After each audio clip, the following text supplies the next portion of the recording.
The Celestian Empire stretched across 1,000 light-years, a web of radiant worlds ruled by creatures of crystalline beauty. Among them was Princess Lyra Teal, daughter of Emperor Aeonkar, born beneath the twin suns of Aurelian Prime. Her kind sang in harmonic frequencies, their voices resonating with light that shimmered across their glass-like skin. But Lyra had been silent since birth. The physicians called her condition void-bound, unable to hear or project the symphonies that defined Aurelian identity. To her people, silence was a curse. To her father, it was an embarrassment. Still, Lyra learned to survive in that quiet world. Where others sang, she felt. She could sense the hum of reactors through the soles of her feet, the vibration of shifting starlight against her skin, the faint pulse of energy thrumming within every machine. In the Emperor's mechanical gardens, where great engines mimicked the movement of planets, she spent her days restoring broken automatons, tracing the lives of wires and gears with delicate hands. Her attendants whispered that she was odd, but Lyra never cared. Machines spoke clearly, without judgment. When the Empire announced her betrothal to King Zarthan of the Auric Dominion, it was not love they promised but peace. The Aurics were tall, obsidian-skinned beings of immense strength, their culture built around perfect resonance, every tone, every heartbeat synchronized in harmony. The union between the two races was meant to end centuries of conflict. Lyra's father saw it as a convenient solution. The deaf daughter could finally serve a purpose. She was sent to Orion's capital aboard a gleaming vessel, silent and composed, her attendants ensuring her posture and glow matched royal expectations. The Auric palace loomed like a cathedral carved from dark glass. Within its vast chambers, Lyra was greeted by eyes that flickered with curiosity and disdain. The Aurics communicated through deep tonal vibrations that reverberated through the walls themselves. Their songs of greeting passed through her body like faint tremors, a melody she could feel but never hear. She responded with a bow, her luminous hair cascading like liquid crystal. When King Zarthan entered the hall, his presence drew all light toward him. He was enormous, shoulders broad, eyes like molten amethyst. His voice carried a resonance that made the very floor quiver. Lyra felt its power before he even spoke to her, and when his words came, she could not understand them. A translator drone pulsed beside her, converting the frequencies into visible flashes of meaning. "You are smaller than expected," Zarthan said, his tone edged with amusement. Lyra inclined her head politely, offering the ceremonial token of union, a crystalline ring forged from her own world's sunstone. But when she reached out, Zarthan's expression hardened. He glanced at her thicker limbs, the denser structure of her crystalline skin. To him, she was heavy, imperfect. Among Aurics, density was seen as sluggishness, a sign of weakness. "She cannot hear," one of the ministers murmured in Auric. Lyra caught the rhythm of it, the way the sound shook through the air. "And she cannot even respond properly," Zarthan replied coldly. His voice deepened, echoing like a drumbeat through the hall. "A bride who cannot harmonize is no bride of mine. What song can silence bring to a throne?" Laughter rippled through the court, low and cruel. Lyra stood still, the crystal ring still gleaming between her fingers. Her translator flickered uselessly, unable to keep pace with the overlapping tones of ridicule. She did not cry. Her species' tears formed as faint fractures across the face. But she felt her light dim, the glow in her skin fading to a dull gray. When she returned to her ship, the message from her father had already arrived. It was brief and merciless. "You have failed the Empire's honor. You are no longer of Aurelian blood. Do not return." So she didn't. Lyra drifted through the border systems, taking refuge on a barren mining moon called Obsidian 9. It was a forgotten place, dark, dusty, and filled with old Terran and Aurelian machinery long abandoned after the wars.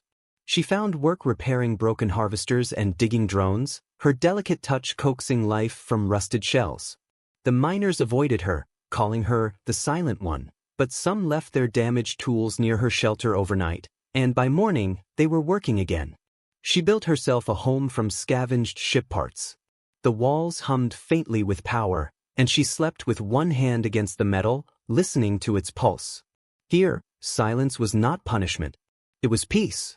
At night, she stood outside beneath the cold shimmer of the dying star. The air smelled of iron and ozone. She often imagined what sound it might make if she could hear the deep thunder of collapsing fusion, the whisper of cosmic dust. Sometimes she thought she could feel it anyway, the faint rhythm of the universe vibrating through her chest. But loneliness was a slow, patient predator. It crept between her days, hollowing the hours. Machines could not share warmth, and the miners' laughter carried through the tunnels like ghosts.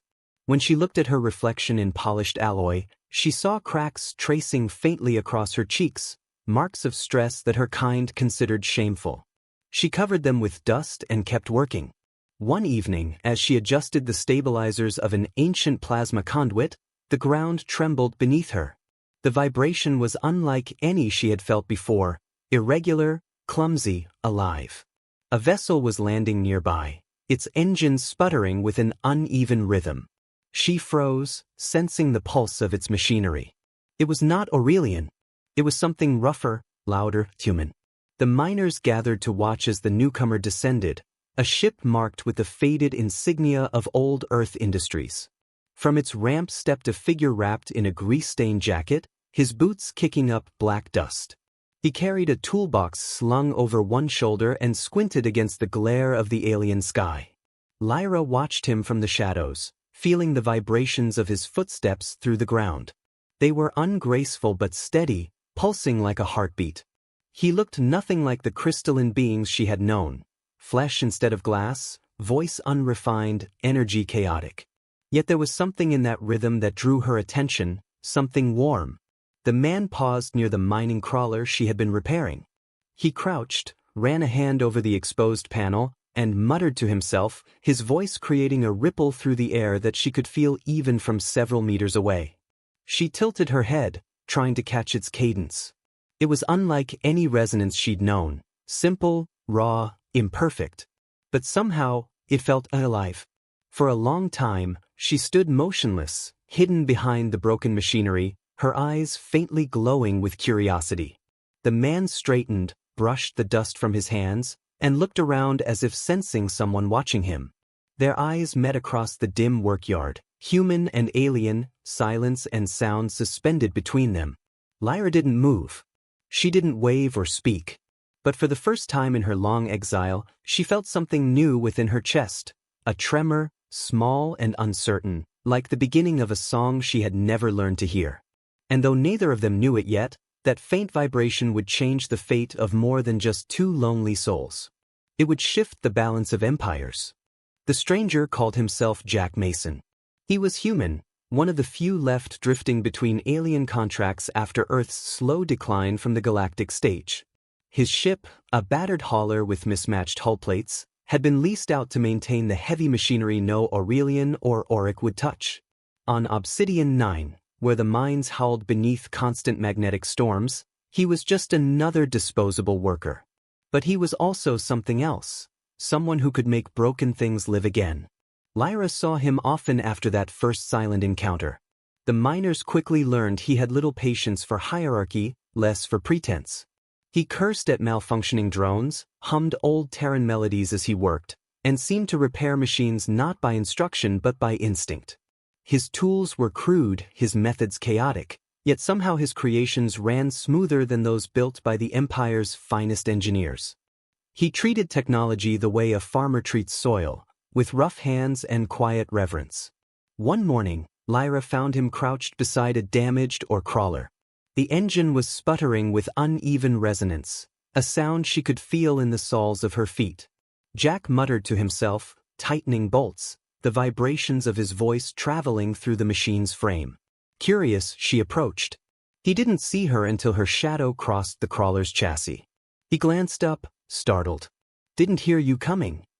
His words meant nothing to her ears, but his tone, low, warm, steady, carried through the metal, and she felt the pattern of it against her skin like the rhythm of a heartbeat. She pointed at the engine, gesturing to a cracked resonator coil. He followed her motion, frowned, and then smiled faintly as realization dawned. "You see it too, huh?" he said. "Good eye." She didn't respond, only knelt beside him and traced the hairline fracture with her fingertips. He watched, curious at how she seemed to sense what was wrong without any instruments. When she touched the conduit, the engine's pitch changed slightly, as if calming beneath her hand. Jack blinked. "Well, I'll be damned," he murmured. "You can feel it, can't you?" Lyra looked at him and nodded once. She didn't know his words, but the way he spoke, direct, unguarded, was a language she almost understood. He held out a tool, a spanner with a broken handle. She took it carefully, fixing the coil with quick, precise motions. When the machine finally roared to life, Jack laughed aloud, the sound vibrating through the entire crawler. Lyra flinched at first, then smiled faintly as she felt the deep, joyful pulse of it. Over the next cycles, they worked side by side, communicating through gestures and sketches drawn in oil on the walls. Jack discovered that Lyra was deaf only after several failed attempts at conversation. When she didn't react to his questions, he tapped a wrench against a bulkhead, creating short, rhythmic beats. She tilted her head, feeling the pattern, and tapped back. The exchange became their form of dialogue, metallic pulses instead of words. She taught him the subtleties of Aurelian harmonic engineering, how to align components by vibration rather than measurement. He showed her the brute practicality of human improvisation, patching leaks with polymer scrap, forcing mismatched parts to cooperate through sheer stubbornness. Their methods clashed at first, but the results were undeniable. Machines that had wheezed for years began to hum in perfect synchrony. In the dim light of the scrapyard, they became a strange duet, his hands rough and stained with grease, hers glowing faintly as she worked, their combined movements producing a rhythm that filled the silence between them. When they rested, Jack would sketch little diagrams in the dust: turbines, ship hulls, stars. Sometimes he drew Earth, though the memory of it was fading even for him. He told her stories in gestures, miming oceans and rain, describing thunder with his fists and laughter with his breath. Lyra watched, absorbing the imagery through the subtle movement of his muscles. In return, she shaped small models from scrap, tiny constructs that vibrated with harmonic tones when touched. He kept them on his workbench, calling them singing toys. Yet, beneath the quiet companionship, something deeper stirred. Jack noticed how the miners still avoided Lyra, whispering that she was cursed, that her silence drew bad luck. He'd seen her pause when they turned away, her posture stiffening, the light in her crystalline skin dimming. Once, he caught her staring at her reflection in a sheet of steel, tracing the faint cracks along her face. He wanted to tell her those marks looked like lightning, beautiful and alive, but words seemed useless when she couldn't hear them. Instead, he fixed a broken comm panel near her quarters. When it powered up, the screen flickered to life with waves of colored light. He tapped the console, letting the vibrations ripple across the metal. She placed her palm beside his, and the lights shifted in response, translating their touch into patterns of motion and glow. For the first time, they could share something that resembled speech. He typed his name, Jack. The lights formed the letters. She traced them slowly with her finger, then responded by drawing her own name in the air, Lyra. The letters shimmered briefly before fading. Jack smiled. "Nice to meet you, Lyra." She couldn't hear the words, but she saw his mouth form them, and something in his expression made her chest tighten. Their days settled into a rhythm. Work at dawn, repairs through the heat, shared silence beneath the glow of the dying star. Sometimes he caught her watching him, her gaze curious, almost wistful. When he asked, "What is it?" she only shook her head, smiling faintly, and returned to her tools. But Obsidian 9 was not a gentle world. The mines trembled constantly, and the corporation that owned the planet had long stopped caring about safety. One afternoon, a tremor split a processing shaft, collapsing an entire tunnel. Jack ran toward the wreckage, shouting for survivors. Through the smoke and dust, he saw Lyra crawling from the debris, her crystalline arm cracked and bleeding faint light. Without hesitation, he pulled her free, carrying her to the surface. She tried to protest, gesturing weakly that others needed help, but he ignored her until she was clear of danger. Only then did he set her down, panting. "You're out of your damn mind," he muttered, pressing a sealant patch against the fracture in her arm. She watched his face closely, catching the shape of his mouth, the vibration of his frustration through the ground. She smiled again, a small, weary curve of her lips, and rested her hand over his to steady it. The gesture was simple, but the warmth that passed between them felt like the hum of two engines aligning. That night, as the storms howled across the horizon, they sat together in the glow of repaired machines. Jack fixed a generator while Lyra studied him, her eyes reflecting the pulsing light. He glanced up once, meeting her gaze. Neither spoke. The silence between them was not empty. It was full, heavy with things neither language nor vibration could yet express. For the first time since arriving on that barren moon, Lyra did not feel like a discarded relic. She felt seen. Jack, too, felt something shift inside him, an awareness that this quiet, luminous being was not fragile at all. She was strength shaped in silence. Outside, the wind carried dust across the junkyard, whispering through the skeletons of broken ships. Somewhere above them, distant engines stirred, unseen yet. Approaching. But for now, in the fragile calm of that night, two lonely souls sat surrounded by humming machines, their silence finally beginning to sound like hope. The first sign of change came as a tremor that did not belong to the planet. Lyra felt it through the floor of the workshop long before the miners noticed. The vibration was too rhythmic, too controlled, engine harmonics from ships descending through the upper atmosphere. She froze, her hands still buried in the guts of a half-repaired generator. Jack, crouched beside her, felt the same shiver under his boots. He looked up, confusion creasing his face.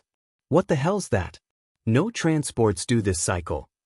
The miners emerged from their shelters, squinting at the sky as the faint shimmer of energy fields grew brighter. 5 ships, sleek and predatory, broke through the clouds, casting long shadows over the scrapyard. Lyra's chest tightened as she recognized the pattern of their engines, auric design. She had felt those vibrations before. She stepped back, her luminous skin dimming instinctively. Jack saw her expression shift. "You know them," he said, half a statement, half a question.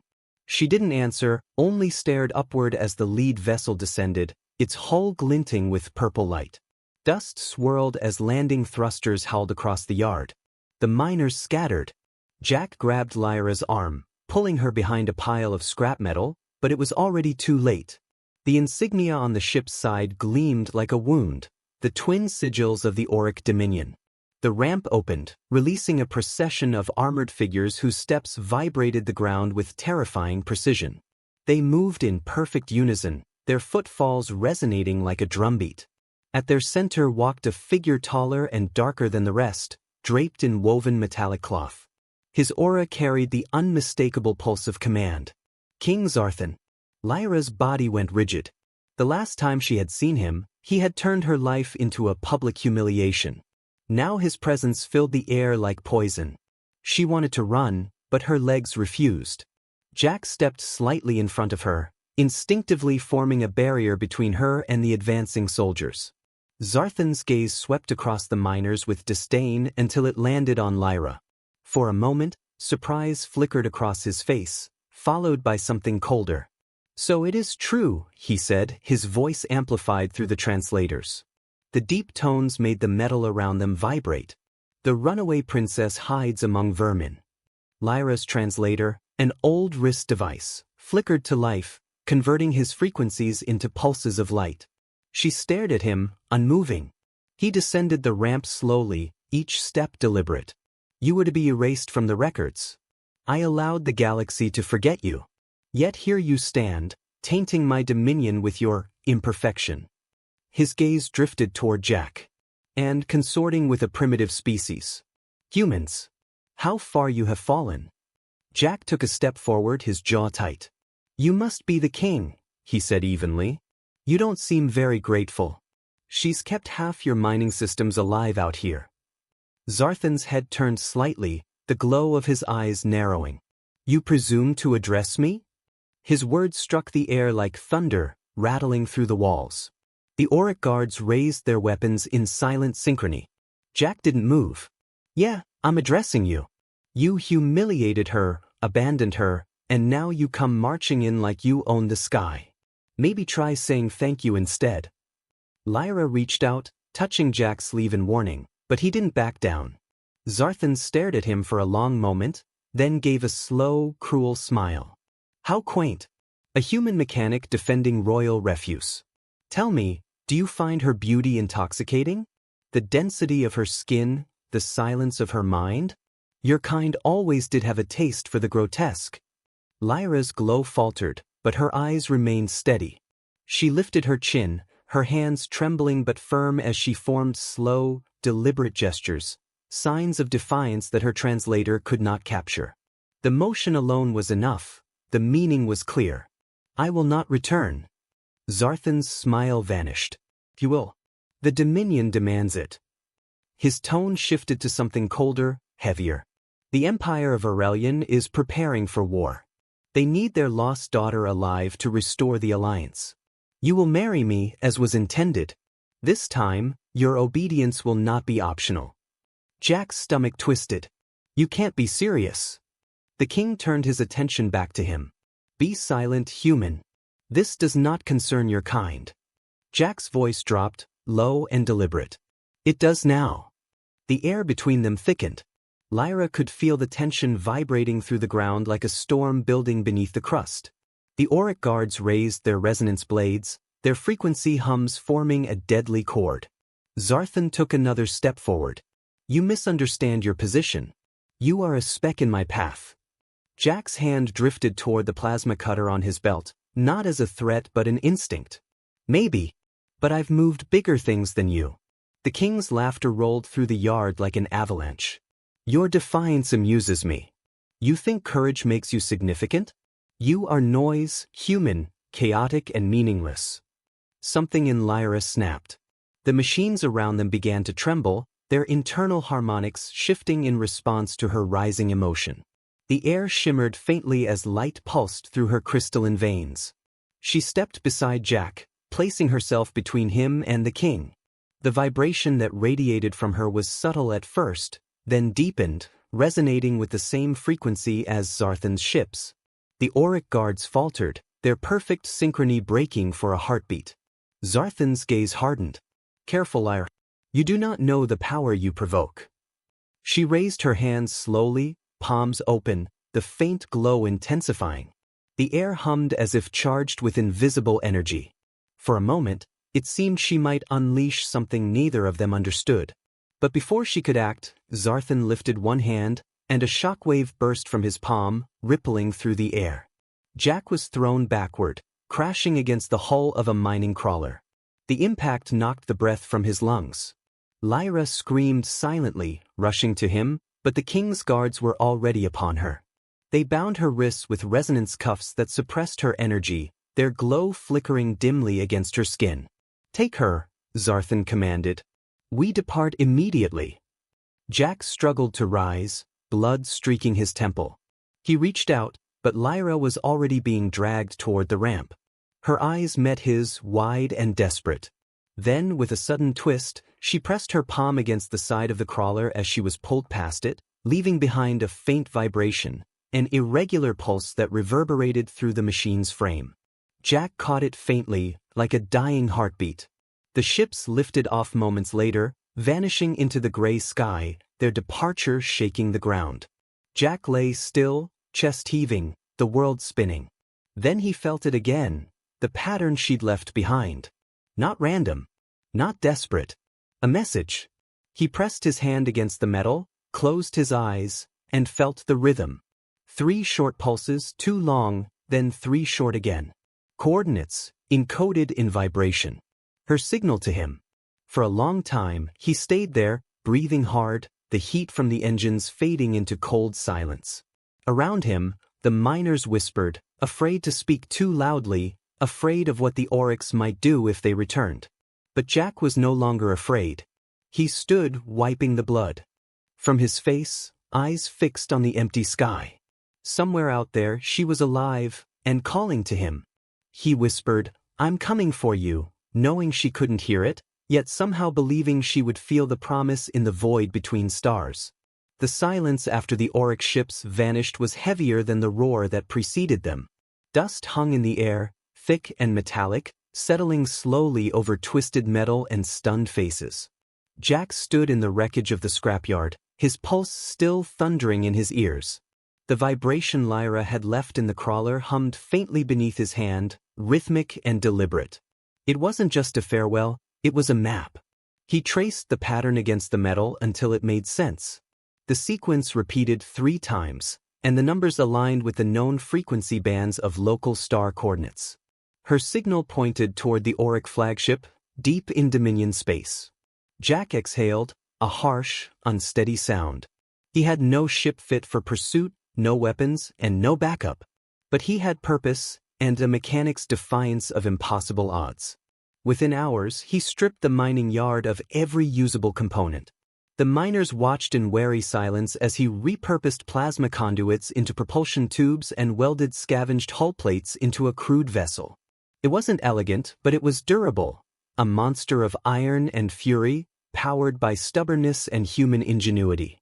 When the miners asked what he intended, he gave a short, grim smile. "I'm going to get her back." The humans of Obsidian 9, long beaten into submission by alien overlords, found something infectious in his conviction. They joined him, engineers and laborers turning their tired hands toward rebellion.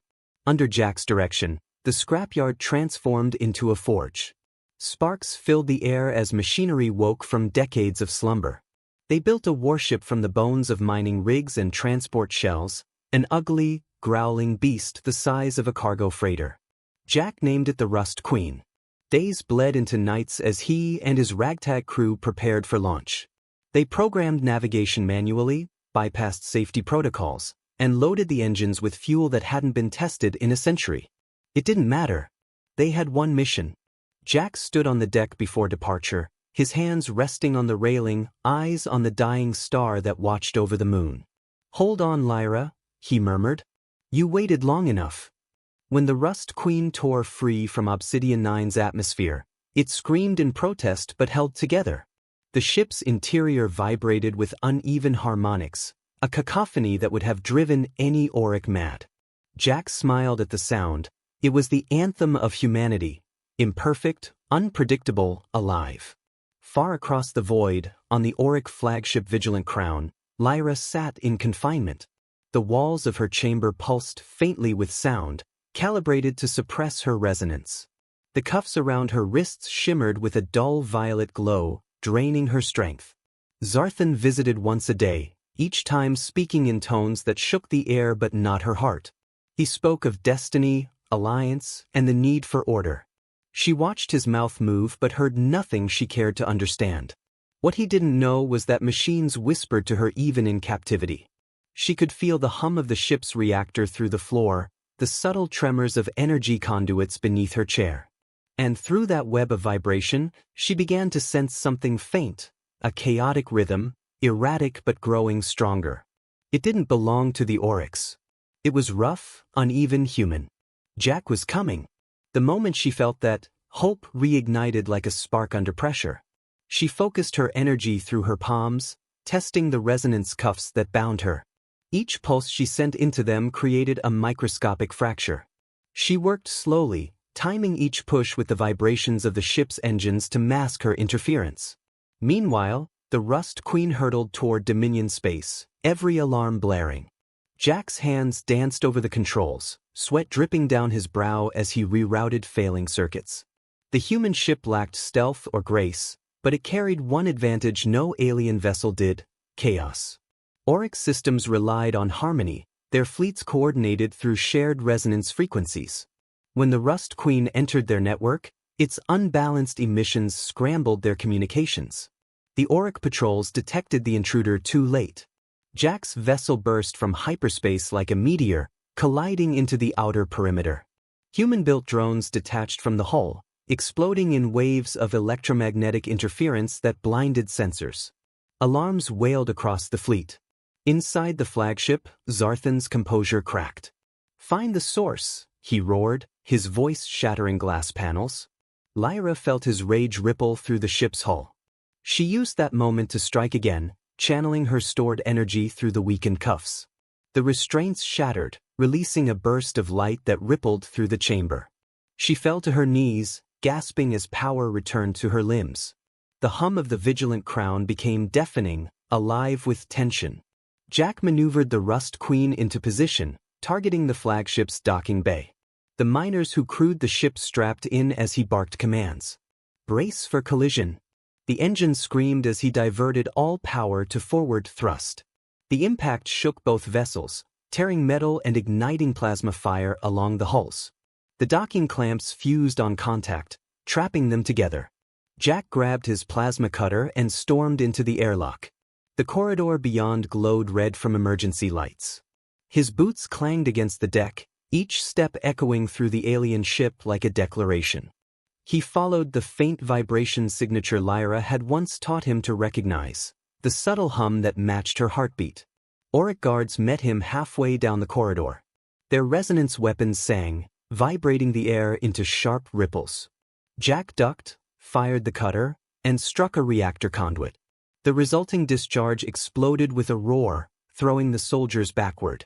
The sound alone was unbearable to their sensitive hearing, and they fell, writhing. Human noise, brutal and unsynchronized, became his greatest weapon. Lyra felt the disruption, the clash of chaotic vibrations spreading through the ship. She pressed her hands to the wall, synchronizing her pulse with the rhythm she knew too well, Jack's unrefined energy, wild and defiant. Drawing from it, she began to alter the frequency of the Vigilant Crown's core harmonics. The ship shuddered, its perfect resonance unraveling into dissonance. Zarthan stormed onto the bridge, fury etched across his features. "What have you done?" Lyra appeared in the doorway, her crystalline skin blazing with light. The power radiating from her made the air tremble. She didn't speak, she didn't need to. The machines answered her. Lights flickered, conduits moaned, and the ship itself began to groan under harmonic strain. Jack reached the bridge moments later, covered in soot and sweat. Their eyes met across the chaos. For a heartbeat, the world narrowed to the pulse between them, his rough rhythm, her perfect resonance aligning. Zarthan turned, voice thunderous. "You would destroy yourself for a human?" Lyra stepped forward, her glow intensifying. The deck beneath her cracked as her vibrations deepened. She placed her hand against the control column, channeling both her energy and the wild frequency of the Rust Queen still docked to the hull. "Not destroy," she mouthed. "Free." The harmonic fields collided, human dissonance against alien order. The resulting shockwave tore through the flagship, silencing its song forever. When the light faded, the ship drifted in the dark, its engines dead. Jack staggered forward through the haze, coughing, searching. He found her amid the wreckage, weak but alive, her skin dimmed yet warm beneath his hands. Outside, fragments of the Auric fleet burned across the void. For the first time, the galaxy's perfect harmony had been broken, and something new had begun to take its place. Jack looked down at Lyra as she opened her eyes. Her fingers brushed his wrist, tracing the beat of his pulse, steady and human. She smiled faintly. In the aftermath of destruction, the soundless world between them was full again, alive with a promise neither of them needed to speak. Far beyond the debris field, emergency beacons flickered to life, carrying news of the impossible. Humanity had struck against the gods of resonance and lived. But for Jack and Lyra, the battle was not finished. Somewhere beyond the wreckage, the void still whispered with danger, and a future waiting to be built from the ruins of two broken empires. Silence filled the shattered corridors of the Vigilant Crown. The once pristine flagship drifted through the void, its elegant hull fractured, glowing faintly from residual plasma fires. Debris floated past the viewport like a slow-moving storm of glass and ash. Inside the ruined bridge, Jack sat beside Lyra, his hands trembling from exhaustion, the acrid scent of burnt metal thick in his lungs. The hum of power that had once defined the Auric vessel was gone. It was now eerily human in its quiet, flawed, fragile, and alive. Lyra stirred, her crystalline skin fractured along the arms and shoulders, light leaking through the cracks like the glow of molten glass. Her fingers brushed the floor, feeling the ship's heartbeat, or rather, the absence of one. "It's free," she mouthed, her voice little more than air. She could no longer hear her own words, But the tremor in her chest told her enough. The resonance field that had once chained her kind to obedience was broken. Jack turned to her, his expression unreadable beneath the grime. "You did it," he said softly. "You broke their order." Her lips quivered with a faint smile. "No," she whispered, reading his words by the motion of his mouth. "We did." The bridge lights flickered, and a low groan rippled through the remains of the vigilant crown. Somewhere in the ship's lower decks, fire ate through fuel conduits, spreading sparks through the exposed wiring. The Rust Queen, still clamped to the flagship's ruined flank, was holding, but not for long. Jack rose unsteadily and scanned the chaos. "We need to get out before this thing blows." He reached down, taking her hand gently, but firm enough to pull her to her feet. Her body was lighter than before, her crystalline density fractured, but she stood. Step by step, they moved through the fractured passageways, guided by the faint pulse of emergency lights. Each corridor told a story: scorched marks from weapons, shattered auric armor, panels melted by resonance overload.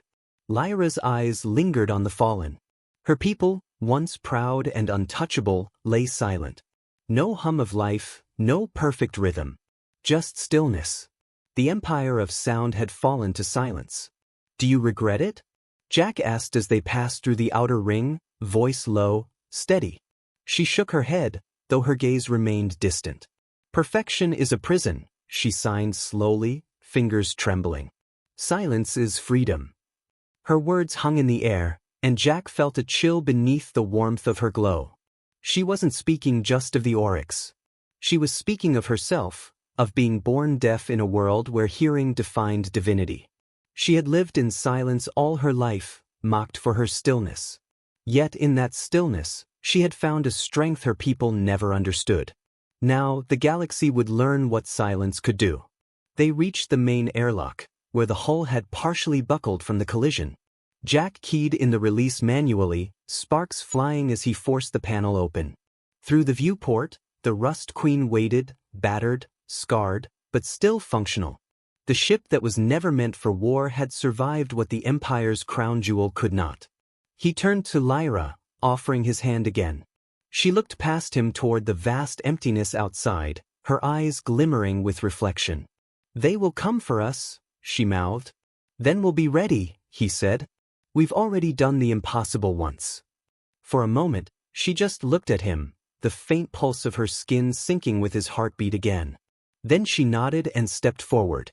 Together they crossed the narrow docking bridge, the artificial gravity stuttering beneath them. The void opened beneath their feet, endless and cold, yet it no longer felt hostile. It felt vast, open like a beginning.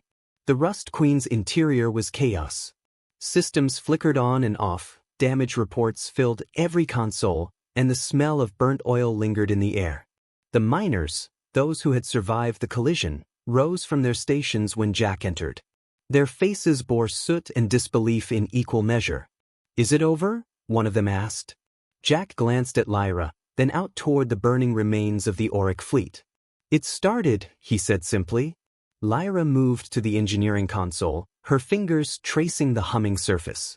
Even with her strength waning, she reached out through the ship's fractured circuits, coaxing stability from chaos.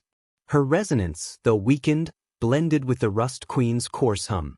Together, they sang a new kind of music, raw, imperfect, beautiful.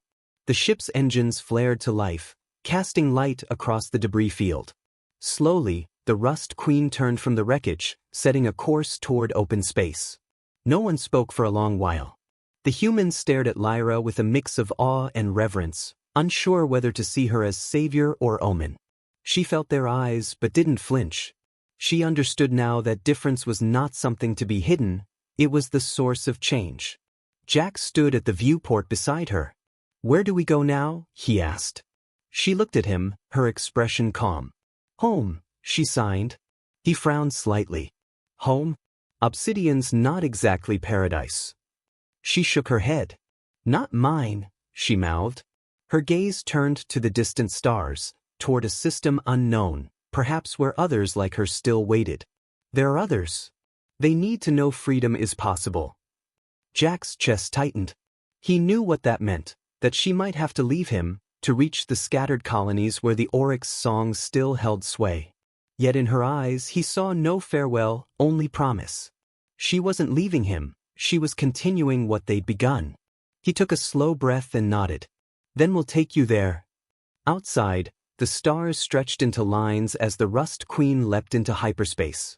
The hum of its engines filled the cabin, rough and imperfect, like a heartbeat. Lyra closed her eyes, feeling it vibrate through her bones. It was not the song of the oryx. It was the sound of life itself, messy, unpredictable, free.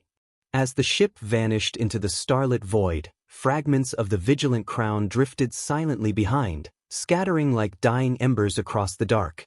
Somewhere within those remains, a faint pulse of resonance stirred, weak but alive, echoing through the ruins. Whether it was a remnant of Zarthan or the whisper of something new, none could tell. Jack adjusted the navigation and looked back at Lyra. "You ever think they'll understand us?" he asked. She smiled faintly. "Maybe not," she signed. "But they'll hear us."